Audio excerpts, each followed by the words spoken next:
how to generate text-to-speech using AudioSonic. So AudioSonic is actually around the other tools. Click on this AudioSonic right here, and then once you have done that, you can paste right here your actual text. So let's paste right here our text. And as you can see, I have this one. It actually is around 38 seconds, but this is actually just a free trial, so it only allows me around 20 seconds. So I'll head over and then trim it right here.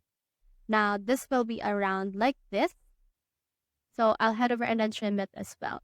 Now as you can see, it will only take around 16 seconds. Now from in here, you can click on this change, and then you can choose in here the voice that you want to actually use for this text to speech. So they actually has a lot of suggestions that you can use for this case. You can also just choose the tools that they have as well. So you can also get more seconds left if you have some more as well. So if you click on this get more right here, it will show you in here this. So as you can see, a 40-minute audio will actually cost you around $10. And as it increases, it also increases the amount. So click on this change right here onto the voice, and then once the voice actually open, you can head over and then just choose a voice and click on this generate audio in order to generate your desired text to speech.